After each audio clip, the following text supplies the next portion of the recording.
Nasa tabing dagat kami. Uy, ang ganda rito oh. So, kitang-kita na namin dito pa lang sa baba yung... grabe. May tao nagbabantay para sa mga... Yo, what's up guys? Sex Morais here.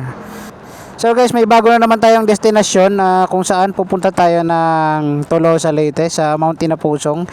So inaantay lang natin si Simon kasi nakalimutan yung lisensya ni Mang Kanor tapos yung selfie stick ko. So guys, gamit nga pala natin ang ating ZH2 na si Tony. Ayan.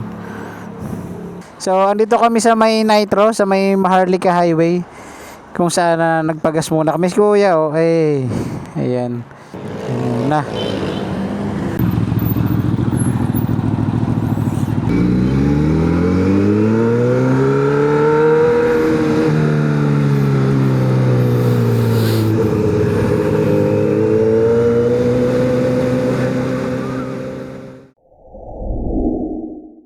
So guys, nasa Tolosa na tayo.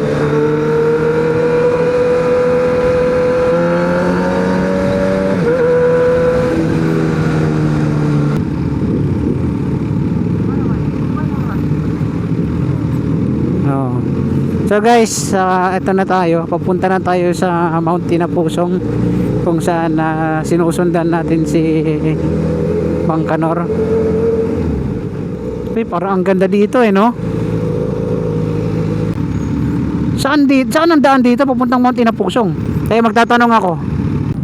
Sir, good morning po. Tatanong lang po, saan po ba yung daan papuntang Mount Tinapusong? Dire-diretso lang po. Sige po sir, thank you po ha. Okay. Thank you po.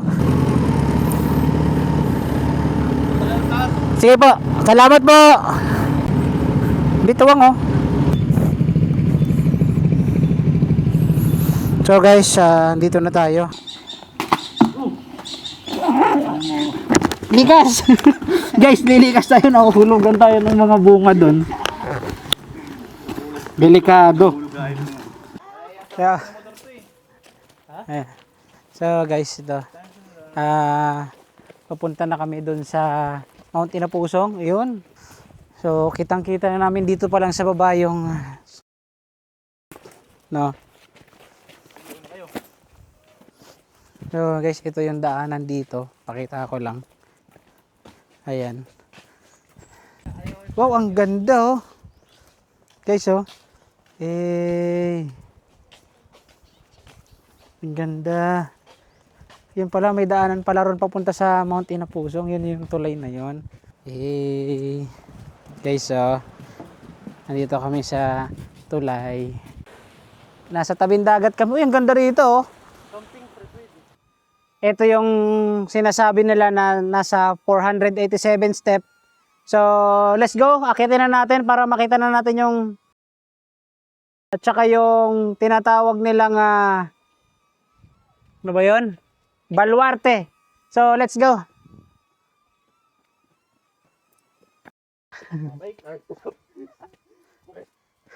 Grabe.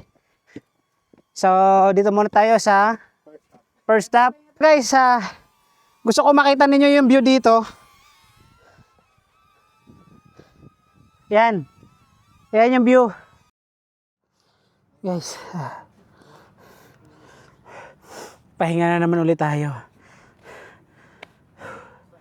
Pero habang pataas ng pataas yung inaakita natin, makikita nyo yung view. Papakita ko sa inyo. Diba? Yung view na yan. Yan. Yan yung view na yan sinasabi ko. Paganda ng paganda. Habang pataas tayo ng pataas, paganda ng pagandang view. Paganda ng paganda yung view. Grabe guys, pasensya na. Hinihinga lang talaga ako. So ang sabi nila, ang step na to is maabot ng 487 step. No?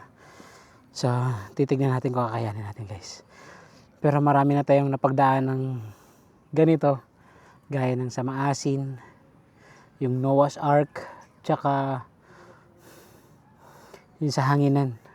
Kung nalampasan natin yung dalawa na yun, so bakit ito hindi? So guys, malapit na tayo dito sa, kung nakikita nyo, ayun na siya. Ayan. Ito na yata yung tinatawag nilang baluarte. So, let's go.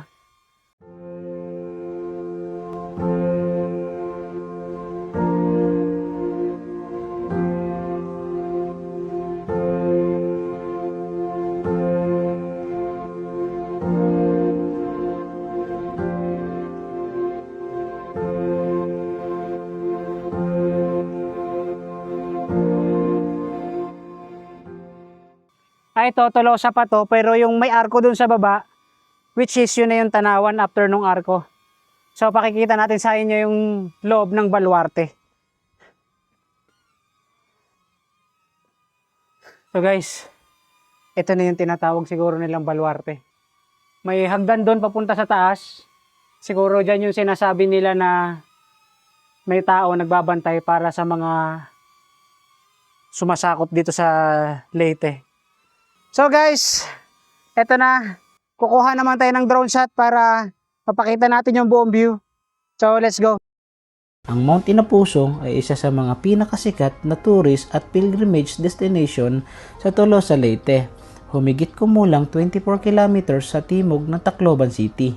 Kilala ito sa magandang tanawin ng Leyte Gulf, makasaysayang bato o baluarte, at sa malaking Sacred Heart of Jesus na nakatayo sa tuktok nito. Dahil dito, tinatawag itong Bukid Arampuan o Prayer Mountain. Noong panahon ng pananalakay ng mga Moro pirates, ginamit ang Mount Inapusong bilang lookout point. May batong baluarte sa tuktok kung saan nagbabantay ang mga tao. Isa itong tanyag na pilgrimage site, lalo na tuwing Holy Week, kung saan maraming deboto ang umaakyat upang manalangin. Meron itong humigit kumulang 487 step patungo sa tuktok. Mula sa itaas, makikita ang Leyte Gulf at bayan ng Tolosa. Hanggang ngayon, nananatili itong isa sa mga makasaysayan at magandang tanawin sa Leyte. Grabe, hindi biro umakyat dito. Sobra. Sa mga aakyat dito, mag-ready kayo ng power nyo kasi talagang matindi akyatin dito. So, ayun, nakababa na kami. Rico, madadapa pa sana. So, ito kami, tabing dagat na kami, guys. Sa wakas, nakababa na kami. Makakainom na rin kami ng tubig na malamig. Ay, Lord, salamat. At nakayanan namin umakyat sa taas. So guys, ito, pauwi na tayo. So, ayan, hindi ko alam kung anong oras na. So, based doon sa experience ko na umakyat doon doon nga sa Tolosa sa may na yon, hindi biro. Sobrang hindi biro. Nakailang pahinga kami bago tuluyang makaakyat talaga. Marating namin yung tuktok. So guys, siguro dito ko natatapusin yung video natin, ano. So update na lang tayo sa mga susunod na video. So hanggang dito na lang muna. Bye bye. Xmoto out.